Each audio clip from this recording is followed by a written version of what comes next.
The cargo ship moved slowly through the dark space between stars.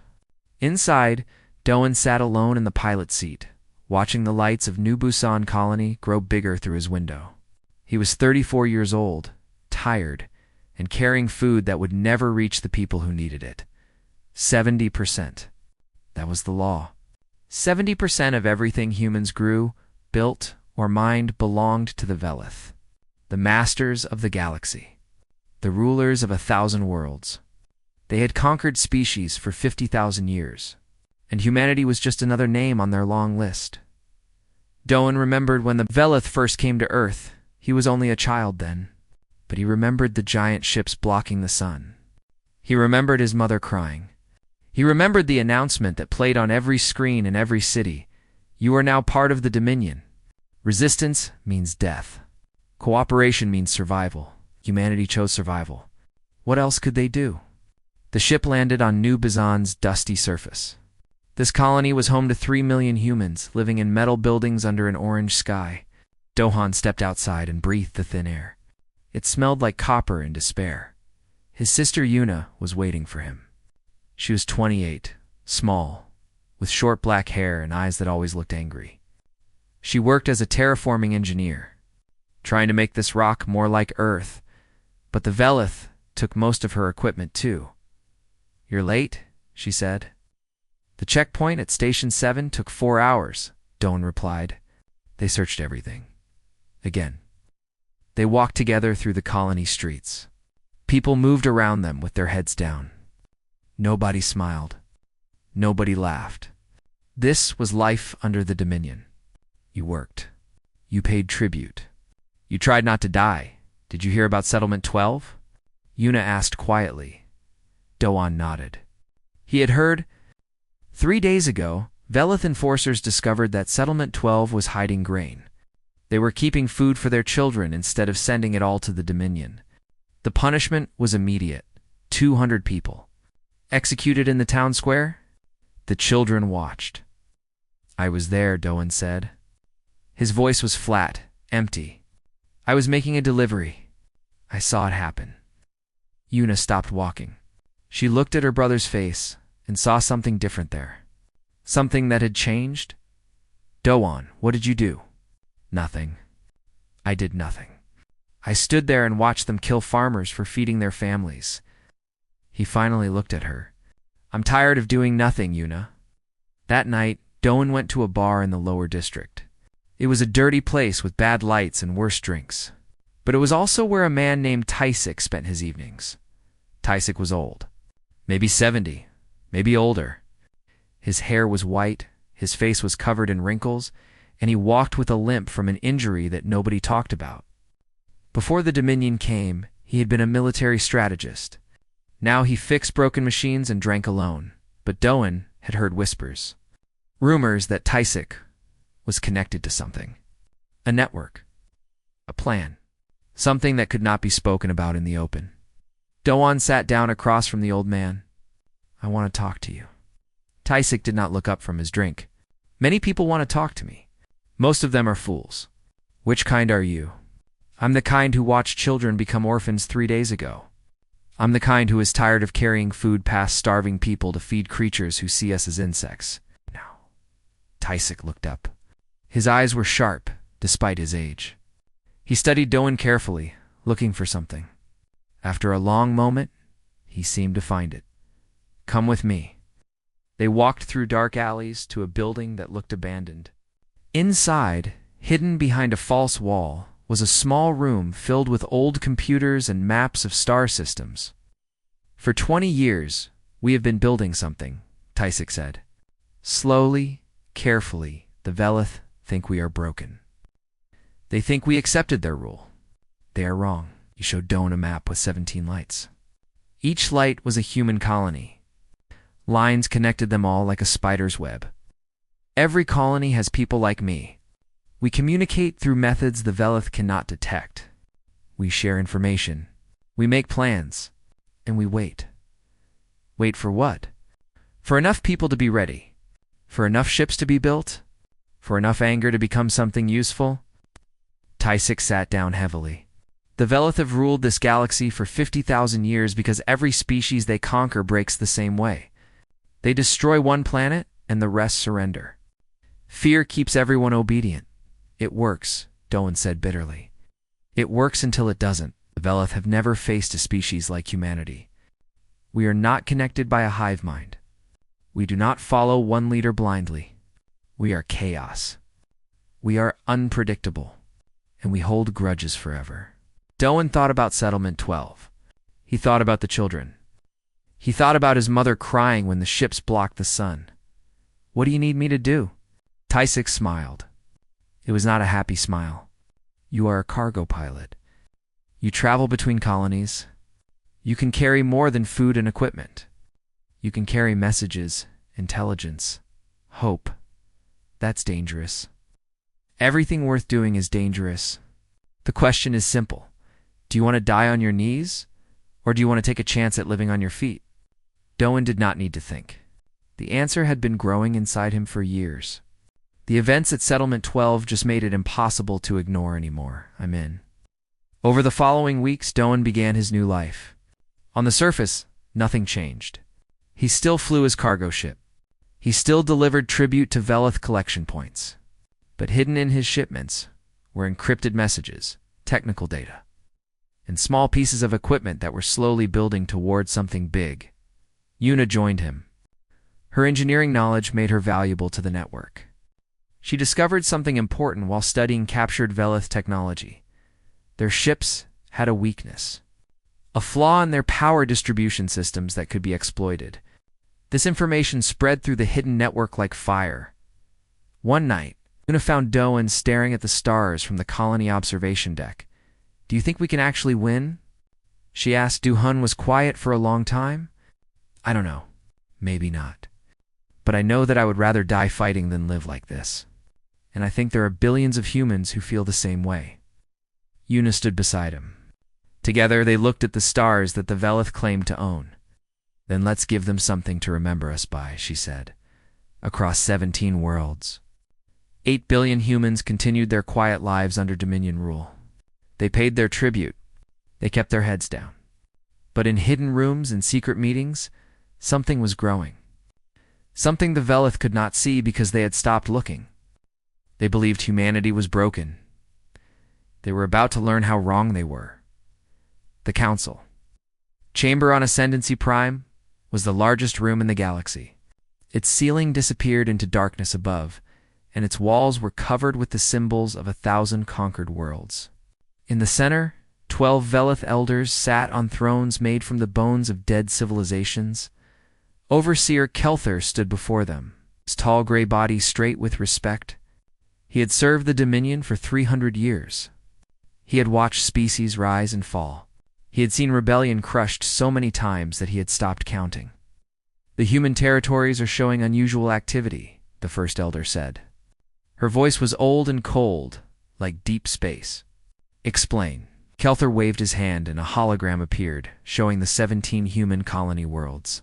Small dots of light moved between them. There have been reports of unauthorized communication, small discrepancies in tribute shipments, increased movement of cargo vessels. He paused. Some of my subordinates are concerned, and you? The first elder asked. I am not concerned. Kelthur spoke with complete confidence. The humans are a Category 7 species, intelligent enough to be useful workers, too weak and divided to be a threat. They have no faster-than-light communication of their own. They have no unified government. And most importantly, they lack the psychological structure for coordinated rebellion. The second elder leaned forward. He was the oldest among them, his skin almost black with age. We have heard such confidence before. The Thraxian said the Corveth could never unite. The Corveth are gone now, but the lesson remains. The Corveth had a hive mind, Kelthur replied. When their queen decided to fight, every Corveth fought as one. Humans are the opposite. They cannot even agree among themselves. Their history is nothing but war against each other. They divide by nation, by religion, by color of skin, by ideas. They are their own worst enemy. He changed the hologram to show human history. Wars flashed across the display. Millions dead. Civilizations falling. Humans destroying humans. This species spent 10,000 years killing itself before we arrived. Now they turn that energy towards simple survival under our rule. They are not building rebellion. They are doing what they have always done, fighting each other for scraps while the strong rule above them. The council considered this. What Kelthor said matched everything they knew about humanity. The humans had surrendered quickly when the Dominion came. They saw the power of Velith weapons and chose life over death. It was the logical choice. It was what every smart species did. Far below the council chamber, in the diplomatic quarter of Ascendancy Prime, a human woman named Hijin was preparing for her morning report. She was one of 12 human diplomats permitted to work on the Velith homeworld. Her job was simple: deliver tribute reports, answer questions, and remind the Velith that humanity was obedient. Her aide, a young woman named Sujin, helped her dress in the plain gray clothes that humans were required to wear in Velith spaces. "The council is meeting today," Sujin said quietly. "They are discussing us." "They are always discussing us," Hijin replied. "We are their favorite puzzle. Strange creatures who cannot be understood. Should we be worried?" Hijin looked at herself in the mirror. She saw a woman who had spent 15 years bowing to aliens who saw her as less than an animal. She saw a woman who smiled while her people starved. She saw a woman who was very tired of pretending. "Velith are never worried about us," she said. "That is their greatest weakness." In the council chamber, the discussion continued. The third elder, who managed military affairs, had pulled up records of human behavior since their conquest. "They do show some interesting patterns," she admitted. "Their birth rates remain high despite difficult conditions. Their technical skills continue to improve. They adapt to new environments faster than expected. All signs of a healthy worker population," Kelthor said. "We should be pleased." "And the reports from Settlement 12? The first elder asked. "The incident required significant enforcement action. Small group hiding tribute. It happens in every conquered species. We made an example." The surrounding settlements increased their tribute output by 15% afterward. "Fear works." The first elder nodded slowly. Fear did work. It had worked for 50,000 years. The Velith method was simple and perfect. When you conquer a species, you destroy one of their worlds completely. Let them watch their people burn. Let them understand that resistance means extinction. After that, most species simply gave up. Humans had watched Earth's moon shattered into a ring of debris. 1 billion people on the surface saw their sky change forever. It was a reminder that hung above their heads every night. The Velith could destroy everything. And there was nothing humanity could do to stop them. Increase surveillance on human cargo routes, the first elder decided. But do not waste significant resources. Kelthor is correct. These creatures are not capable of true coordination. They will serve us until they die, as all conquered species do. Hijin delivered her tribute report that afternoon. She stood in a small room before a Velith clerk, reading numbers from a datapad. How much food was collected? How many ships were built for the Dominion fleet? How many humans had died from work accidents, disease, and other acceptable losses? The clerk barely looked at her. To him, she was just another animal making sounds. But Hijin was doing more than reading numbers. Her eyes moved across the room, counting guards, noting security systems, memorizing patrol patterns. Every detail went into her memory, and later, to encrypted reports that traveled through channels the Velith had never discovered. Sujin was doing the same thing in other parts of the diplomatic compound. She had mapped every communication center, every power junction, every weakness in the Velith capital's defenses. This information flowed back to the human colonies through methods that looked like faulty equipment and corrupted data. The Velith were watching humanity. They just did not know that humanity was watching them back. That night, Kelthor walked through the observation gardens of Ascendancy Prime. He often came here to think. The gardens were filled with plants from 100 worlds, all growing together under artificial light. It was a symbol of Dominion power. Life from across the galaxy brought here to serve Valeth beauty. He thought about the humans. They did fascinate him in the way a scientist might find a strange insect fascinating. So much potential, so badly organized. If they could ever truly unite, they might be dangerous. But 50,000 years of observation had taught the Veleth one truth. No species united unless forced to by biology or technology. Humans had neither. They were safe. Kelthor looked up at the artificial stars in the garden ceiling. Somewhere out there, 17 human worlds were sleeping under Veleth rule, dreaming of nothing but survival and acceptance. He had no way of knowing that those 17 worlds were not sleeping at all. In hidden rooms and secret networks, millions of humans were working through the night, building ships in asteroid fields, training soldiers in underground bases, preparing for a day that was coming closer with every passing moment. The Veleth believed in the doctrine of impossibility. Some things could never happen because the universe did not allow them. Humans were not capable of unified action.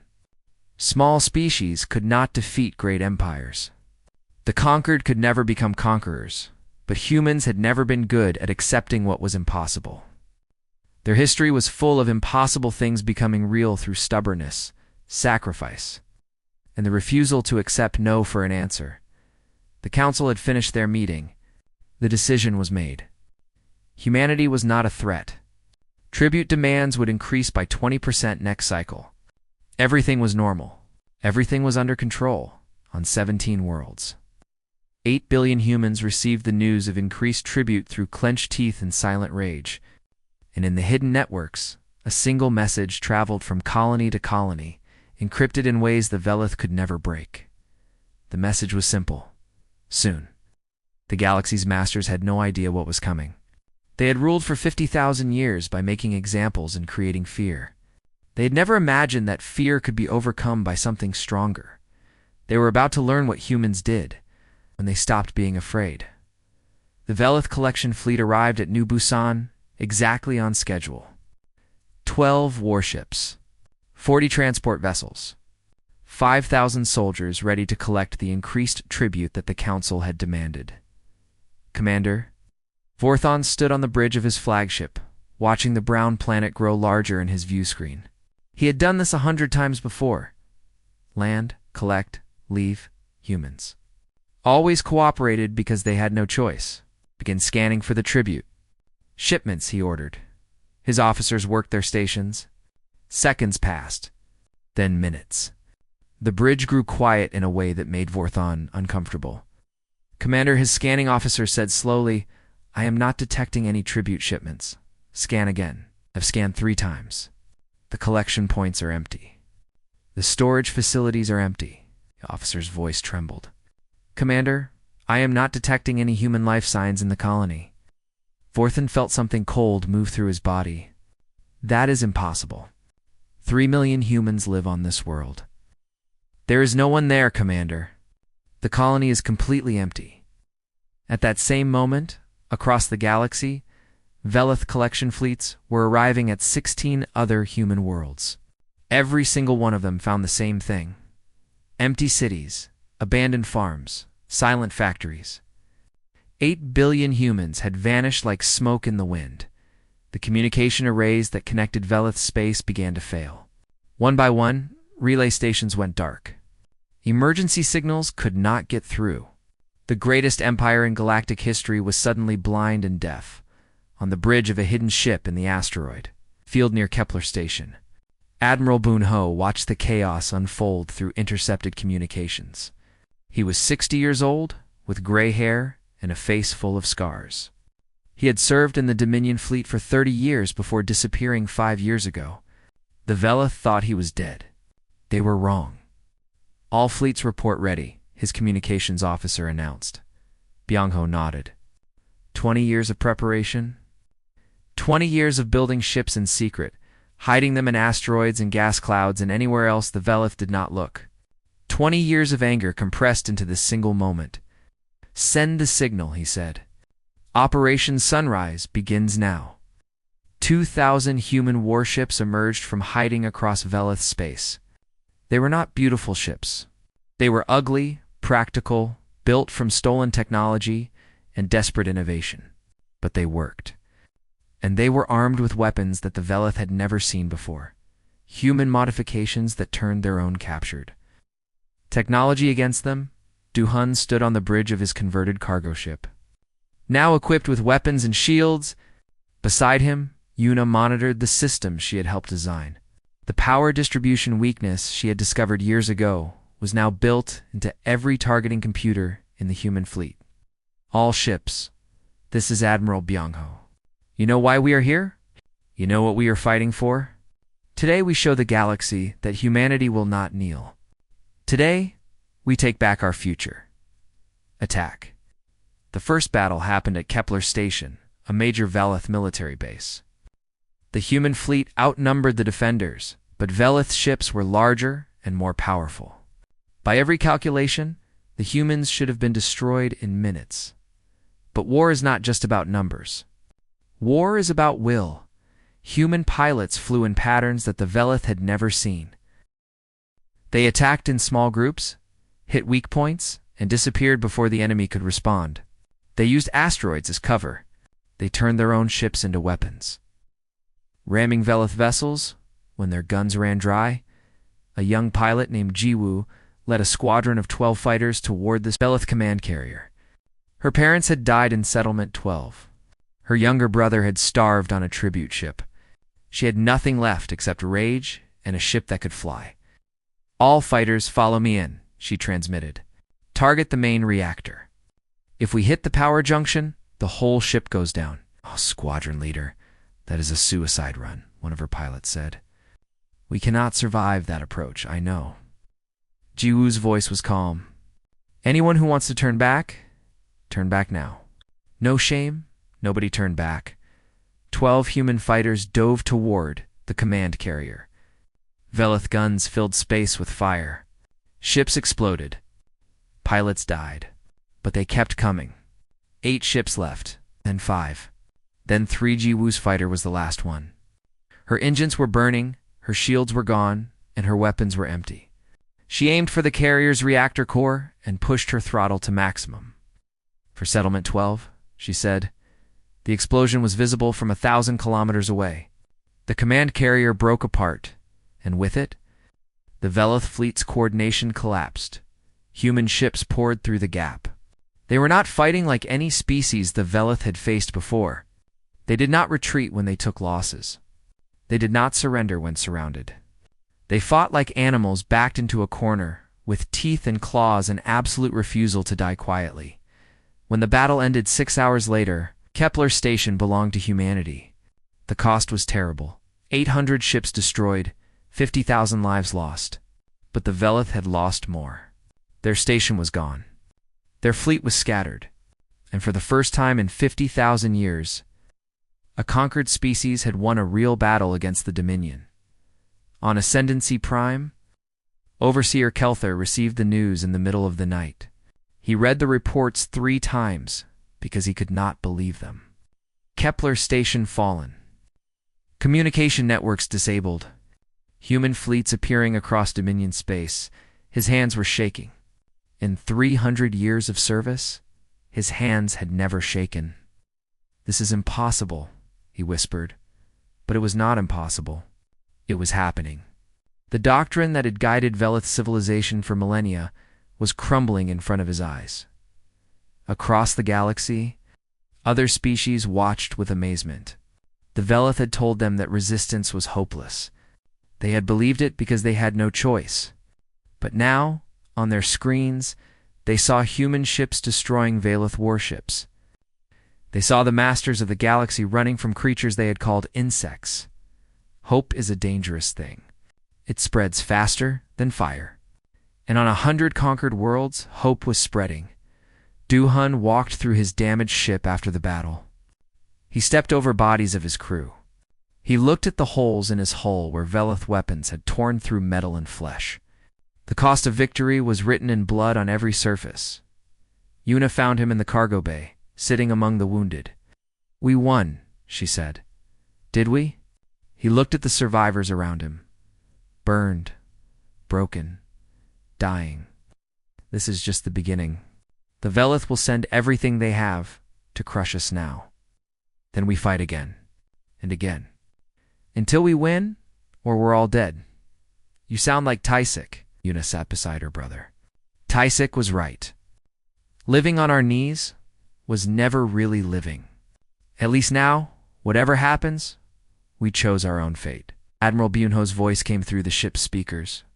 All ships, this is the Admiral. Kepler Station is ours. But our work is not finished. The Velith will respond with everything they have. They will try to make an example of us like they have made examples of others before. He paused. But we are not like others. We are human. We do not break. We do not surrender. And we never forget. Today, we proved that the Velith can be beaten. Tomorrow, we prove it again. And every day after that, until this galaxy belongs to everyone who lives in it, not just those who conquered it. Across the human fleet, survivors cheered. It was not a happy sound. It was fierce and angry and defiant. The sound of people who had tasted freedom for the first time and would die before giving it up. The Velith had ruled through fear for 50,000 years. They had never considered that fear could be overcome. They had never imagined that a species would choose death over submission. They were learning now. And the lesson was only beginning. On Ascendancy Prime, the council gathered in emergency session. The first elder looked at Kelthor with eyes that promised pain. You told us they were harmless, she said. I was wrong. Kelthor could not hide the truth anymore. I do not understand how, but I was wrong. Then fix it. Destroy them. All of them. Every human on every world. Erase them from the galaxy. Kelthor bowed. It will be done. But as he left the chamber, he felt something he had not felt in 300 years. Doubt. Because he had studied humanity carefully, he was beginning to understand something terrible. You could not destroy a species that had already decided to die. You could only make them take you with them. The war had begun, and the galaxy would never be the same. 6 months had passed since Kepler Station. 6 months of blood and fire and death. The humans had not surrendered. They had not even slowed down. And the Velith were beginning to understand that they had made a terrible mistake. In a cold white room on a Velith research vessel, a human soldier named Minho sat in chains. He had been captured 3 weeks ago during a raid on a supply convoy. Since then, Velith had tried everything to break. Him, pain, drugs, isolation. Nothing worked. The scientist studying him was named Researcher Thal. She had spent her entire life understanding conquered species. She knew how minds worked, how fear functioned, how to make any creature tell the truth. But this human confused her. You cannot win this war, she told Minho. You must understand this. We have destroyed civilizations that spanned galaxies. Your species is small and weak and alone. Why do you continue fighting? Minho looked at her with eyes that held no fear. His face was bruised, his body was damaged, but something in him remained unbroken. You keep asking the wrong question, he said. You ask why we fight? You should ask why we would ever stop, because you will die. All of you. The Council has ordered total extinction. Every human will be erased from existence. You think that scares us? Minho laughed, though it hurt his broken ribs. We know we might lose. We knew that when we started. But dying while fighting is still better than living as slaves. You cannot understand that, can you? Thal leaned forward. Explain it to me. Our species conquered the galaxy through fear. You destroy a planet, and the survivors surrender because they want to live. But humans are different. We have a word you do not have in your language, spite. Define this word. A spite is when you hurt yourself to hurt someone else more. It is when you would rather lose everything than let your enemy win. It is choosing to burn just so your fire spreads to those who burned you first. Thal considered this. That is irrational. No intelligent species would choose mutual destruction. Exactly. Minho smiled through broken teeth. That is why you never saw us coming. You calculated our odds. You measured our resources. You predicted our behavior based on logic. But humans are not logical. We are emotional. We are stubborn. We carry grudges for generations. My great-grandfather watched your ships destroy the moon. His hatred passed to my grandfather, then to my father, then to me. You made enemies of people who were not even born yet. On the colony world of Haven, Dr. Kungi worked in a field hospital treating wounded soldiers. She was 45 years old, small and quiet, with gentle hands that had saved thousands of lives. Around her, the sounds of war never stopped. Explosions in the distance. Ships fighting in the sky above, the cries of the dying. A young nurse brought her a new patient. Kungi looked down and froze. The creature on the bed was not human. It was Valeth. We found him in the wreckage of a crashed ship, the nurse said. He was the only survivor. The soldiers wanted to kill him, but Commander Doan said to bring him here. Kungi looked at the wounded enemy. He was young, probably not much older than 100 years. His gray skin was burned, his limbs were broken, and fear filled his large dark eyes. She had every reason to let him die. The Veleth had killed her parents. They had taken her home. They had caused more suffering than she could measure. But she was a doctor, and doctors healed everyone. Prepare for surgery, she said.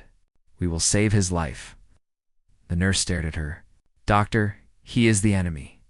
He is a patient. That is all that matters in this room. When the Veleth soldier woke up 3 days later, he found himself in a human medical ward. Humans were moving around him, treating wounded soldiers, talking quietly, sometimes laughing despite everything. Nobody was torturing him. Nobody was threatening him. A human woman brought him food. He did not understand. Conquered peoples did not show mercy. It was not logical. Duhun came to visit the prisoner personally. He stood at the foot of the bed, looking at the Veleth with tired eyes. When you are healed, we will send you back to your people, he said. You will tell them what you saw here. You will tell them that humans fight without mercy on the battlefield, but we do not become monsters to defeat monsters. That is the difference between us. Why? The Veleth asked. Why save me? I have killed your kind.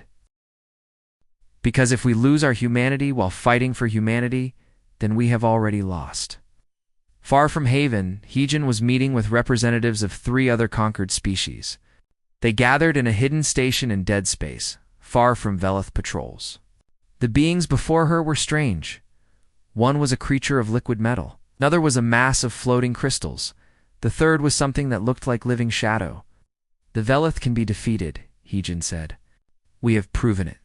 Join us. The shadow being spoke in a voice like wind. The humans have won battles. But the Veleth have won wars for 50,000 years. What makes you different? We are willing to pay any price. We have nothing left to lose, and we do not fight alone. She looked at each of them.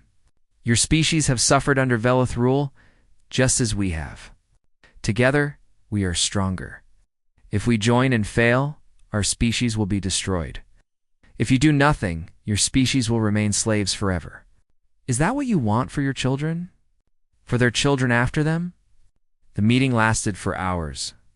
When it ended, 3 species had agreed to provide secret support, intelligence, supplies, safe passages through their territory. It was not open rebellion, not yet. But it was the beginning of something larger. Then the worst day came. The Veleth deployed their planet-killer weapon against Haven. It was a weapon that had not been used in 10,000 years, because it had never been needed. A beam of pure destruction that could crack a world in half. Doan received the warning with only 6 hours to evacuate. 6 hours for 2 million people. It was impossible. He faced a terrible choice. He could reveal the location of humanity's hidden command base to negotiate for more time, or he could let Haven burn. He chose a third option: attack. Every ship that could fly launched toward the planet killer. It was a desperate, hopeless assault. The weapon was protected by the largest Veleth fleet ever assembled. The humans were outnumbered 10-1. They attacked anyway. Doan led the charge in his battered ship. Around him, pilots who had become family over months of fighting flew towards certain death. They knew the odds. They came anyway. The battle was a massacre. Human ships exploded like stars being born and dying in seconds. The Valeth formation held. The planet killer began to charge. Doan watched Haven on his view screen. He could see the cities, the farms, the places where millions of people were trying to evacuate. He could see children being carried onto ships. He could see old people refusing to leave their homes. He had failed them. The beam fired. Haven cracked down the middle. Oceans boiled. Mountains fell. 2 million humans died in fire and silence. Doan did not remember the retreat. He did not remember being carried to the medical bay. He did not remember screaming until his voice broke. He only remembered darkness and the weight of 2 million ghosts. The Veleth celebrated their victory. Finally, they had shown humanity the truth. Resistance was hopeless. Now, the humans would surrender. But something strange happened instead. News of Haven spread through human space. People learned that 2 million of their own had been murdered. And instead of breaking, instead of surrendering, recruitment for the human fleet tripled in 1 week. The dead of Haven became martyrs. Their names became battle cries. Pilots painted their ships with Haven's coordinates so the dead would fly with them into every fight. The Shadow being contacted Heejin again. "We have seen what happened to Haven. We have seen how your people responded." Its voice carried something new. Respect. "We will join your war openly now. The Veleth have shown that there is no safety in submission. There is only safety in victory." 2 more species joined within the month. Then 3 more. The rebellion was no longer just human. It was becoming something larger. In his quarters, Doan sat in darkness for days. He did not eat. He did not sleep.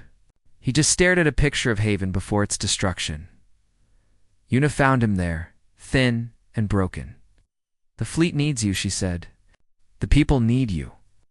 "I killed them," he whispered. "I ordered the attack.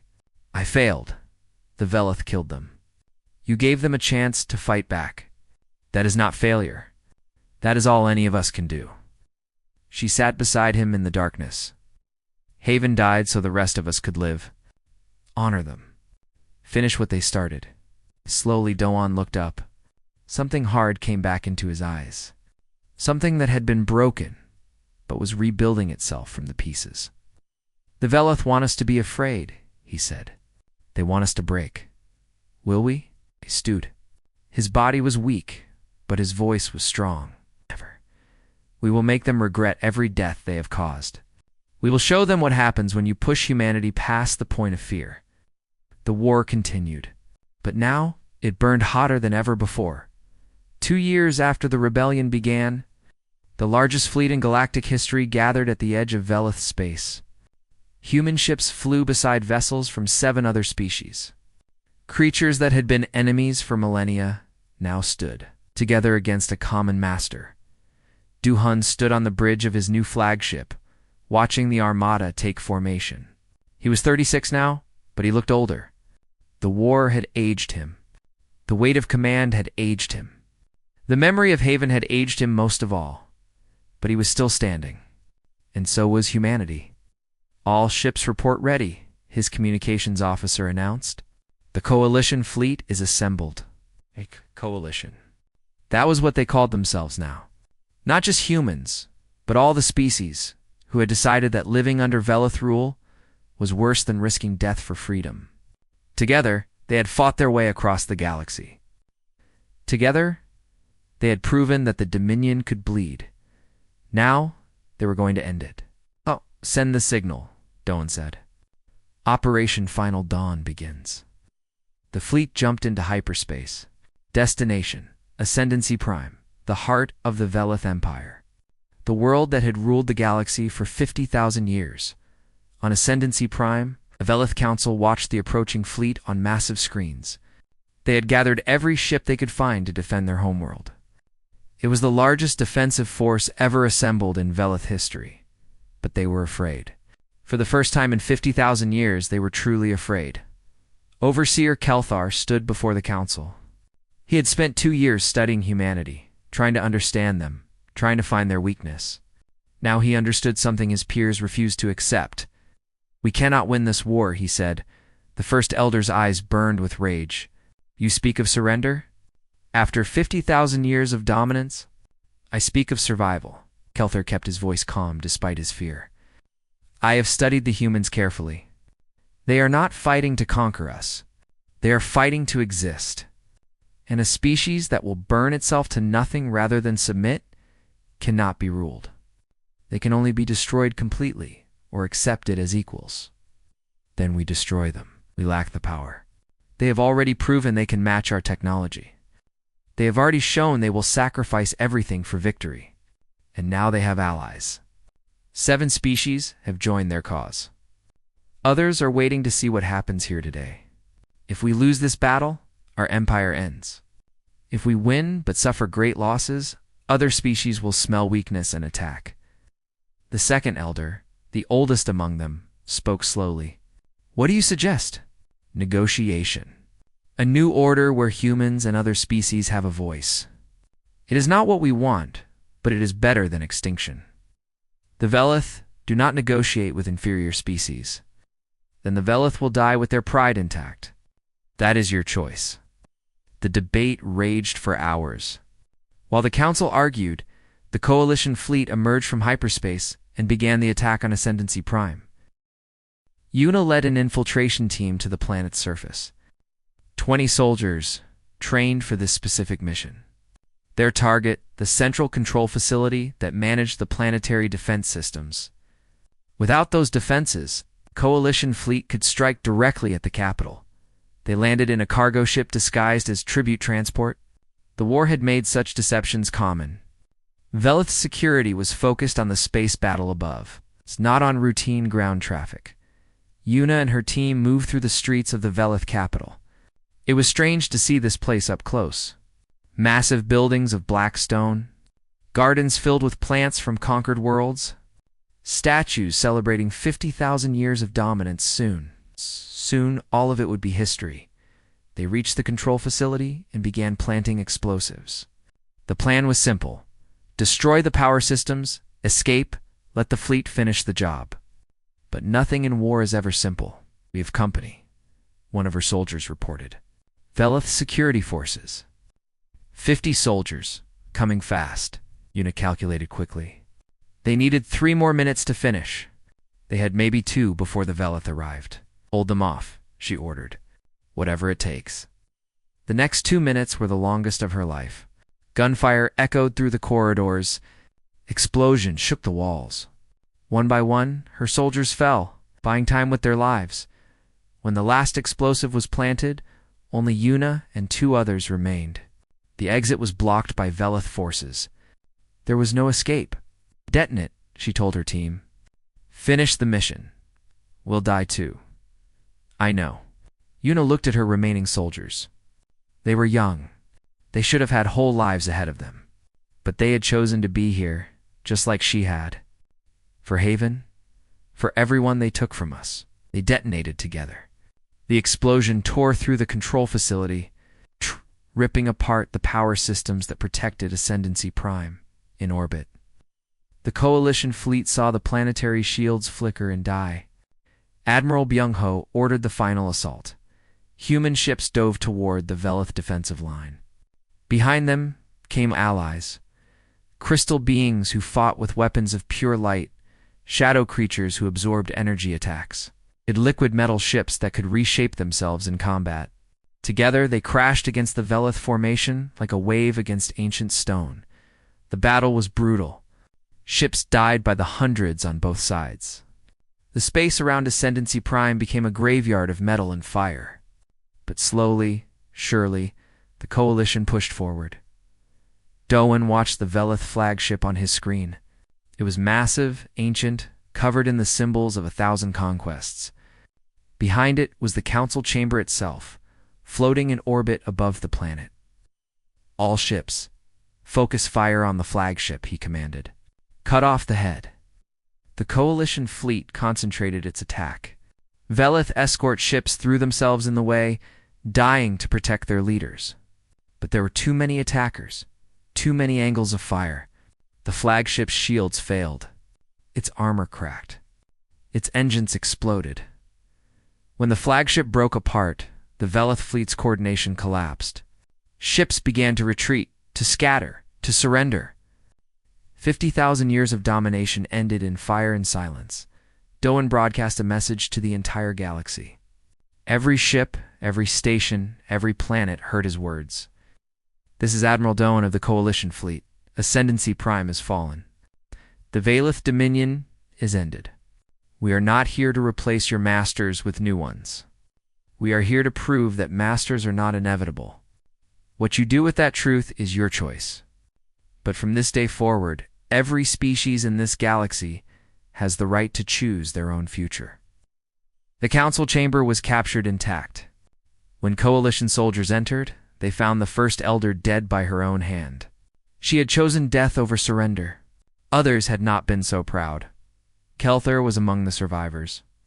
He surrendered without resistance and asked to speak with the human commander. Doan met him in the ruins of the chamber. They stood facing each other, the human who had led the impossible rebellion, and the Velith who had studied humanity and learned too late what they were capable of. I underestimated your kind, Kelthar said.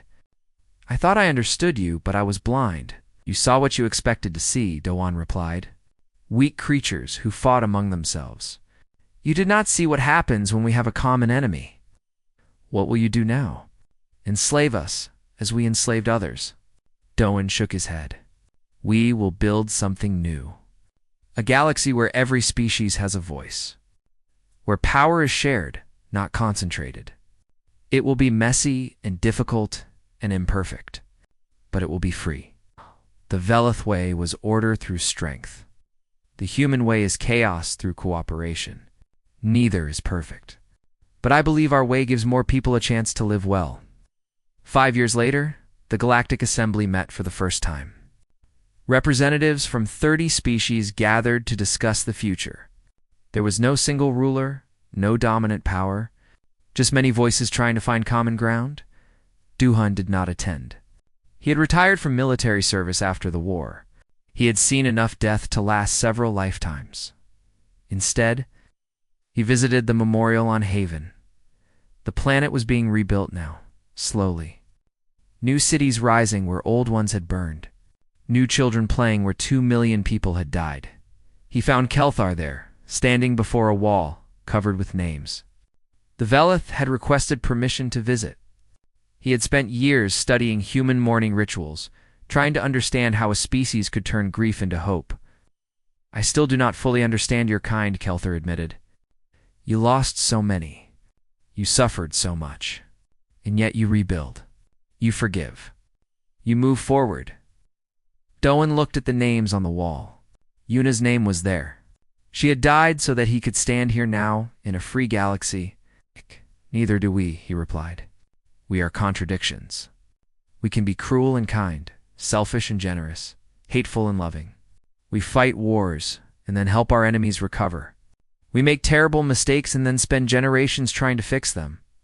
That is not efficient, no, but it is human. Doan turned to face the Velith.